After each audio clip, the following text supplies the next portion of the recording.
It was June 13th, 2005, that 12 jurors unanimously acquitted Michael Jackson on various charges of child molestation, conspiracy, and providing alcohol to a minor. It's difficult to know how history will remember the Michael Jackson trial, perhaps as the epitome of Western celebrity obsession, perhaps as a 21st century lynching. Personally, I think it will be remembered as one of the most shameful episodes in journalistic history.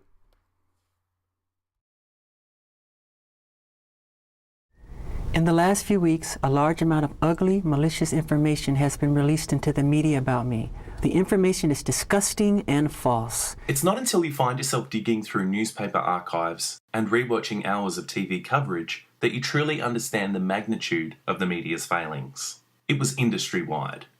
No doubt, there were certain reporters and even publications and TV stations that overtly favoured the prosecution. But many of the media's shortcomings were institutional. In a media obsessed with sound bites, how do you reduce 8 hours of testimony into 2 sentences and remain accurate? In an era of rolling news and instant blogging, how do you resist the temptation to dash out of the courtroom at the earliest convenience to break the news of the latest salacious allegations, even if it means missing a slice of the day's testimony? Looking back on the Michael Jackson trial, I see a media out of control. The sheer amount of propaganda, bias, distortion, and disinformation is almost beyond comprehension. Reading the court transcripts and comparing them to the newspaper cuttings, the trial that was relayed to us didn't even resemble the trial that was going on inside the courtroom. The transcripts show an endless parade of seedy prosecution witnesses perjuring themselves on an almost hourly basis and crumbling under cross-examination. The newspaper cuttings and TV news clips detail day after day of heinous accusations and lurid innuendo. It was November 18th, 2003. Approximately 70 investigators from the Sheriff's Department and the District Attorney's Office served a search warrant at Neverland Ranch in Los Olivos. Additionally, an arrest warrant for Mr. Jackson has been issued on multiple counts of child molestation. The bail amount on the warrant has been set at $3 million. As soon as the news of the raid broke, news channels abandoned their schedules and switched to 24-hour coverage. When it emerged that Jackson was accused of molesting young cancer survivor Gavin Arvizo, the boy who famously held the singer's hand in Martin Bashir's Living with Michael Jackson documentary, the media went into overdrive. Networks were so obsessed by the Jackson scandal that a terrorist attack in Turkey went almost entirely unreported, with only CNN bothering to broadcast George Bush and Tony Blair's joint press conference about the disaster. All 3 major networks immediately set about producing hour-long specials on the Jackson case, apparently undeterred by the fact that nothing was yet known about the allegations and prosecutors weren't answering questions. CBS dedicated an episode of 48 Hours Investigates to the arrest, while NBC's Dateline and ABC's 2020 also rushed out Jackson specials. Within 2 days of the Neverland raid, and before Jackson had even been arrested, VH1 announced a half-hour documentary called Michael Jackson Sex Scandal. Daily Variety described the Jackson story as a godsend for media outlets, particularly cable news channels and local stations looking to pump up Nielsen numbers in the final week of the all-important November sweeps. Daily Variety was right. Celebrity-oriented news shows saw figures spike when the Jackson story hit. Viewing figures for Access Hollywood were up 10% on the previous week. Entertainment Tonight and Extra both achieved season best audience numbers, and Celebrity Justice also enjoyed an 8% rise. Newspapers reacted just as hysterically as TV stations. "Sicko," shrieked the New York Daily News. "Jacko, now get out of this one," goaded the New York Post. The Sun, Britain's largest newspaper, ran an article titled, "He's bad, he's dangerous, he's history." The piece branded Jackson an ex-black, ex-superstar, a freak, and a twisted individual, and called for his children to be taken into care. If he weren't a pop idol with piles of cash to hide behind, it said, he would have been picked up years ago. Encouraged by the audience boost the Jackson scandal had produced, media outlets made it their mission to milk the case for all they could. Entertainment Weekly's Tom Sinclair wrote, "Media mavens, from the tackiest tabloid reporter to the nattiest network news anchor, are in overdrive scrambling to fill column inches and airtime with Jacko scoops and talking heads." Pressure on newspeople is enormous, attorney Harlan Braun told Sinclair, so lawyers you've never heard of wind up on television talking about cases they have no connection to. While the media was busy badgering a host of quacks and distant acquaintances for their views on the scandal, the team of prosecutors behind the latest Jackson case were engaged in some highly questionable behaviour, but the media didn't seem to care. During the Neverland raid, District Attorney Tom Sneddon, the prosecutor who unsuccessfully pursued Jackson in 1993, and his officers breached the term of their own search warrant by seizing hordes of irrelevant business papers. They locked everybody out of the house. They had the whole house to themselves to do whatever they wanted. They went into areas they weren't supposed to go into, like my office. They didn't have search warrants for those places, and they totally took advantage. They also illegally raided the office of a PI working for Jackson's defence team and lifted defence documents from the home of the singer's personal assistant. Sneddon also appeared to be tampering with fundamental elements of his case whenever evidence came to light which undermined the Arvizo family's claims. For instance, when the DA found out about 2 taped interviews in which the entire Arvizo family sang Jackson's praises and denied any abuse, he introduced the conspiracy charge and claimed that they'd been forced to lie against their will. And Gavin was the one that asked him, "Could I call you Daddy?" And Michael said, "Of course." And so Star and Davelin calling him Daddy Michael. Very innocent and beautiful relationship. In a similar instance, Jackson's lawyer Mark Garagos appeared on NBC in January 2004 and announced that the singer had a concrete, ironclad alibi for the dates on the charge sheet. By the time Jackson was rearraigned in April for the conspiracy charge, the molestation dates on the rap sheet had been shifted by almost 2 weeks. Sneddon was later caught seemingly trying to plant fingerprint evidence against Jackson, allowing accuser Gavin Arvizo to handle adult magazines during grand jury hearings, then bagging them up and sending them away for fingerprint analysis. Not only did the majority of the media overlook this flurry of questionable and occasionally illegal activity on the part of the prosecution, it also seemed perfectly content to perpetuate damning propaganda on the prosecution's behalf, despite a complete lack of corroborative evidence. For example, Diane Diamond appeared on Larry King Live days after Jackson's arrest and spoke repeatedly about a stack of love letters the star had supposedly written to Gavin Arvizo. "Does anyone here know of the existence of these letters?" asked King. "Absolutely," Diamond replied. "I do. I absolutely know of their existence." "Diane, have you read them?" "No, I've not read them."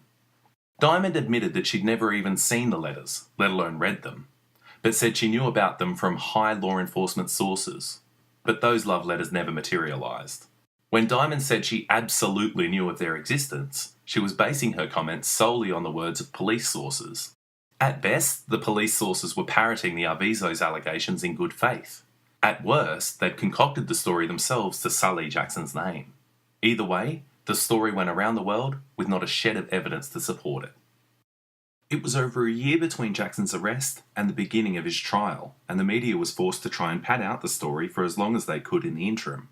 Aware that Jackson was bound by a gag order, and therefore powerless to respond, prosecution sympathisers started leaking documents such as Jordan Chandler's 1993 police statement. The media, hungry for scandal and sensationalism, pounced on them. At the same time, allegations sold to tabloid TV shows by disgruntled ex-employees in the 1990s were constantly rehashed and presented as news. Small details of the Arvizo family's allegations would also periodically leak. While most media outlets reported these stories as allegations rather than fact, the sheer amount and frequency of stories connecting Jackson to ugly sexual abuse, coupled with his inability to refute them, had a devastating effect on the star's public image. I have great faith in our justice system. Please keep an open mind and let me have my day in court. I will be acquitted and vindicated when the truth is told. The trial began in early 2005 with jury selection. Asked by NBC about prosecution and defence jury selection tactics, Diamond said the difference was that prosecutors would be looking for jurors who had a sense of good versus evil and right versus wrong. No sooner had the jurors been selected that Newsweek was trying to undermine them, claiming that a middle-class jury would be unable to fairly judge a family of lower-class accusers. In an article titled "Playing the Class Card," the magazine said, "The Jackson trial may hinge on something other than race, and we don't mean the evidence." As the trial kicked into gear, it became quickly apparent that the case was full of holes. The prosecution's only evidence was a stack of heterosexual porn magazines and a couple of legal art books. Thomas Mesereau wrote in a court motion, The effort to try Mr. Jackson for having one of the largest private libraries in the world is alarming. Not since the dark day of almost 3/4 of a century ago has anyone witnessed a prosecution which claimed that the possession of books by a well-known artist were evidence of a crime against the state. Gavin Arvizo's brother Starr took the stand early in the trial and claimed to have witnessed 2 specific acts of molestation, but his testimony was completely inconsistent. Regarding one alleged act, he claimed in court that Jackson had been fondling Gavin, but in a previous description of the same incident he told a wildly different story, claiming Jackson had been rubbing his penis against Gavin's buttocks. He also told 2 different stories about the other alleged act on 2 consecutive days in court. During cross-examination, Jackson's lawyer Thomas Mesereau showed the boy a copy of Barely Legal and repeatedly asked if it was the specific edition Jackson had showed him and his brother. The boy insisted that it was, only for Mesereau to reveal that it was published in August 2003, 5 months after the Arvizo family had left Neverland. But this information went almost entirely unreported, the media focusing on the boy's allegations rather than the cross-examination which undermined them. Allegations make good sound bites. Complex cross-examination does not. When Gavin Arvizo took the stand, he claimed that Jackson instigated the first act of molestation by telling him that all boys had to masturbate or else they would turn into rapists. But Mesereau showed under cross-examination that the boy had previously admitted his grandmother made that comment, not Jackson, meaning that the whole molestation story was predicated on a lie.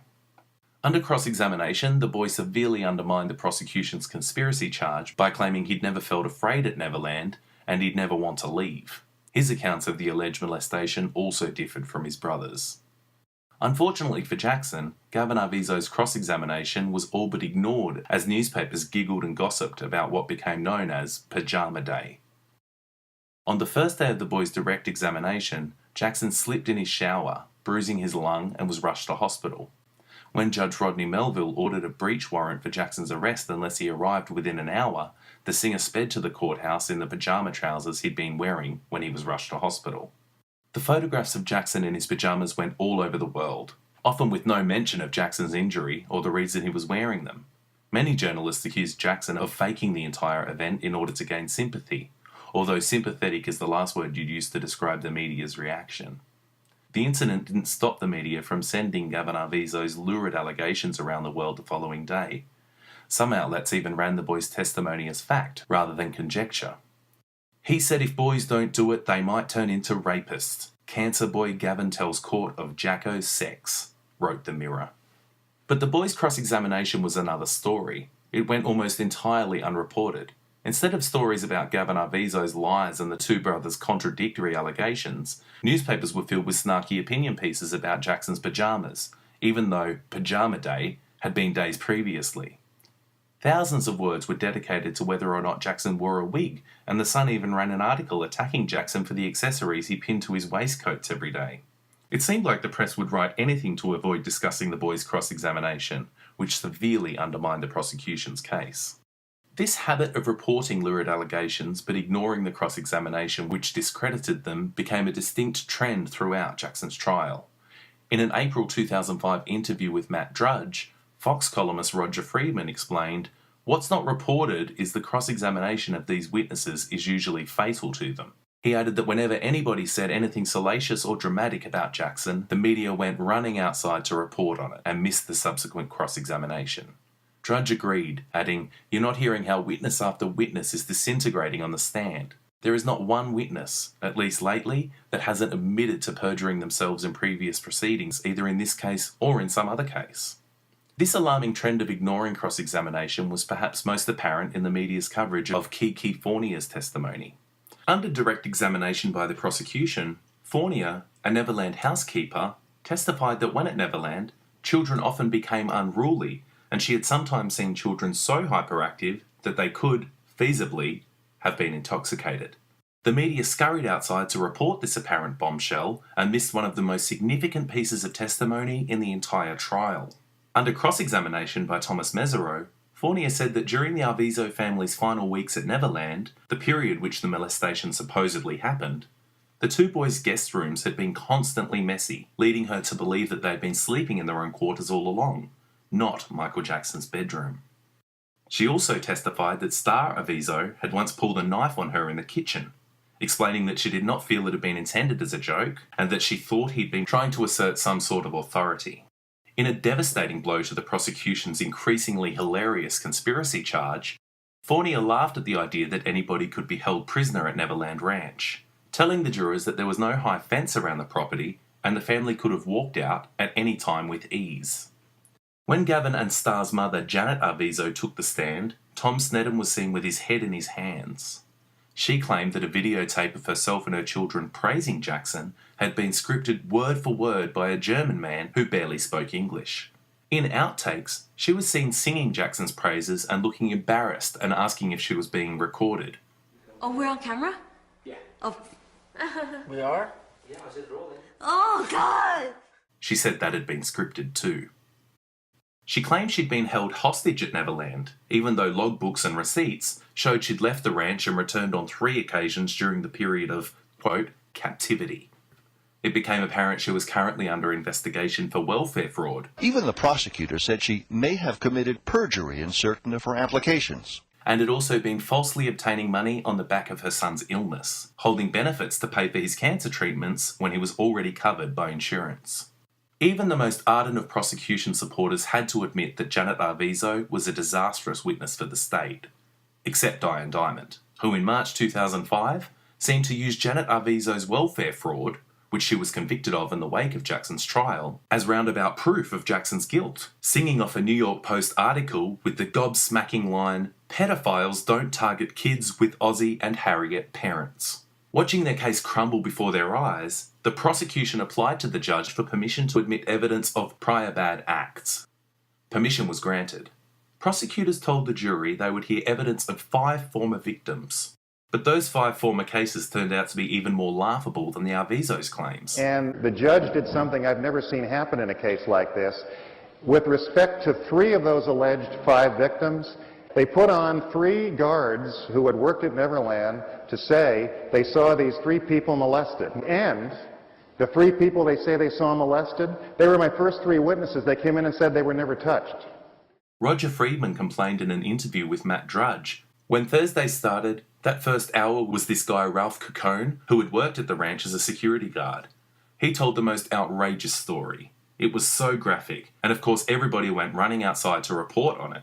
But there were 10 minutes right before the first break on Thursday when Tom Mesereau got up and cross-examined this guy and obliterated him. The 4th so-called victim, Jason Francia, took the stand and claimed that when he was a child, Jackson had tickled him 3 times outside his clothes and he needed years of therapy to get over it. The jury was seen rolling their eyes, but reporters, including Dan Abrams, heralded him as compelling, predicting that he could be the witness who put Jackson behind bars. The 5th alleged victim was Jordan Chandler, who fled the country rather than testify against his former friend. He's the one who got a settlement in the early 90s. Now, my understanding is the prosecutors tried to get him to show up, and he wouldn't. If he had, I had witnesses who were going to come in and say he told them it never happened and that he would never talk to his parents again for what they made him say. And it turned out he had gone into court and gotten legal emancipation from his parents. June Chandler, Geordie's mother, testified that she hadn't spoken to her son in 11 years. Questioned about the 1993 case, she seemed to suffer from a severe case of selective memory. At one point, she claimed she couldn't remember being sued by Michael Jackson, and at another, said she'd never even heard of her own attorney. She also never witnessed any molestation. So when that happens, I think we were able to effectively take all this and say, ladies and gentlemen of the jury, you can't believe these prosecutors. You can't believe their case. You know, they'll say anything to try and win. When the prosecution rested, the media seemed to lose interest in the trial. The defence case was given comparatively little newspaper space and airtime. The Hollywood Reporter, which had been diligently reporting on the Jackson trial, missed out 2 whole weeks of the defence case. The attitude seemed to be that unless the testimony was graphic and salacious, unless it made a good soundbite, it wasn't worth reporting. The defence called numerous fantastic witnesses, boys and girls who had stayed with Jackson time and again and never witnessed any inappropriate behaviour, employees who had witnessed the Arvizo boys helping themselves to alcohol in Jackson's absence, and celebrities who had also been targeted for handouts by the accuser. But little of this testimony was relayed to the public. When District Attorney Tom Sneddon referred to black comic Chris Tucker as boy during his cross-examination, the media didn't bat an eyelid.